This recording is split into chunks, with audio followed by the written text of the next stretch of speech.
Hi friends, welcome to Kasul Shankar channel. నేను మీ Shankar. Friends, Raviteja గారి హీరోగా నటించిన మిస్టర్ బచ్చన్ సినిమా ట్రైలర్ అయితే రిలీజ్ అయింది. ట్రైలర్ అయితే నార్మల్గా ఉంది, కానీ మంచి డైలాగ్తో స్టార్ట్ చేశారు ఫ్రెండ్స్. డైలాగ్ మంచి డైలాగ్. అది ఏంటంటే, మన సరిహద్దులను కాపాడేవాడే సైనికుడు కాదు, సంపదను కాపాడేవాడు కూడా సైనికుడే. అద్భుతంగా ఉంది డైలాగు. ఈ డైలాగ్తోనే మనకి సినిమా స్టోరీ ఏంటో మనకు అర్థమైపోతుంది. హీరో ఒక ఇన్కమ్ ట్యాక్స్ ఆఫీసరు, సిన్సియర్గా వర్క్ చేస్తుంటాడు, అదేవిధంగా సిన్సియర్గా లవ్ చేస్తుంటాడు, తన లవ్ సక్సెస్ చేసుకోవడం కోసం ట్రై చేస్తుంటాడు. ఇటువంటి సిచ్యువేషన్లో ఒక పవర్ఫుల్ విలన్ని రైడ్ చేయమని చెప్పి పై అధికారులు ఇవ్వడం, ఆ తర్వాత హీరోకి విలన్కి మధ్య జరిగే వార్, ఇది స్టోరీ క్లియర్గా తెలిసిపోతుంది. కాకపోతే సినిమా అయితే రొటీన్గా అనిపిస్తుంది. హీరోకి విలన్కి మధ్య జరిగే వార్ అంటే మనం చాలా సినిమాల్లో చూసినట్టే ఉంది, కొత్తగా ఏమీ లేదు. బట్ ప్లస్లు చాలా ఉన్నాయి దీంట్లో. నెంబర్ 1 వచ్చి డైలాగ్స్. ఇప్పుడు నేను ఆల్రెడీ రవితేజ గారి డైలాగ్ చెప్పాను కదా. ఇది కాకుండా విలన్గా జగపతి బాబు గారు నటించారు.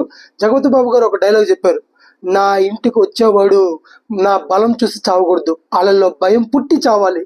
భలే ఉంది డైలాగ్ అది కూడా. ఇట్లా డైలాగులు చాలా ఉన్నట్టున్నాయి. నెక్స్ట్ వచ్చి కామెడీ అయితే మన సత్య గారిని పెట్టుకున్నారు. హీరో రవితేజ గారు, కామెడీ చంపేస్తాడు, దాంట్లో డౌట్ లేదు. ఇంకా పక్కన సత్తా గారిని పెట్టుకున్నారు. కామెడీ అయితే ఉన్నట్టు ట్రైలర్ చూస్తే తెలిసిపోతుంది, ఫుల్ లెంత్ ఆఫ్ కామెడీ ఉన్నట్టు. థర్డ్ వన్ వచ్చి మ్యూజిక్. దీంట్లో షోలే సినిమాలో విలన్ గబ్బర్ సింగ్ వచ్చి మ్యూజిక్ లైట్గా చూపిస్తారు.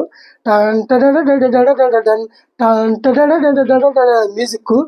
సో ఇలాంటి మ్యూజిక్ చాలా వాడినట్టున్నారు. ఎందుకంటే రవితేజ ఒక డైలాగ్ ఇస్తాడు దీంట్లో, ప్రతిరోజు సాయంత్రం 6 నుంచి 8 గంటల వరకు నేను 2 పాటలు పాడుతూ ఉంటానండి అనేసి. సో దీంట్లో పాత పాటల్ని చాలా బాగా వాడుకున్నట్టు మనకు అర్థమైపోతుంది. అవి కానీ సినిమాలో వింటే చాలా బాగుంటాయి. సో అది కూడా ఒక ప్లస్ పాయింటే. ఇంకోటి వచ్చి సినిమా ఇప్పటికి సంబంధించింది లాగా లేదు, పాత nativity. I think 1980s 1990s లాగుంది. సో ఎంత పాతకెళ్తే ఇప్పుడు జనరేషన్కి అంత క్యూరియాసిటీగా ఉంటుంది, అంత బాగా నచ్చుతుంది. కాబట్టి ఇది కూడా ఒక ప్లస్సే. సో ఇట్లా చాలా పాజిటివ్ పాయింట్స్ ఉన్నాయి. ఇకపోతే మెయిన్ పాజిటివ్ వచ్చి మన డైరెక్టర్ హరీష్ శంకర్ గారు. సో మనకి పవన్ కళ్యాణ్ గారికి చాలా ఫ్లాపుల తర్వాత వచ్చిన గబ్బర్ సింగ్ సినిమా ఒక హిందీ సినిమా రీమేక్ సినిమానే. దాన్ని ఆయన తెలుగుకి చాలా బాగా మౌల్డ్ చేసి చాలా ఎంటర్టైన్మెంట్ ఇచ్చి పవన్ కళ్యాణ్ గారికి కంబ్యాక్ ఇచ్చారు, సూపర్ డూపర్ హిట్ ఇచ్చారు. ఇప్పుడు సేమ్ అదే విధంగా రవితేజ గారు ఉన్న ఫ్లాప్స్లో సేమ్ ఇదే విధంగా హిందీ సినిమా రీమేక్ తీసుకోండి. హిందీ సినిమా అజయ్ దేవగన్ గారిది రైడ్ సినిమా రీమేక్ ఇది.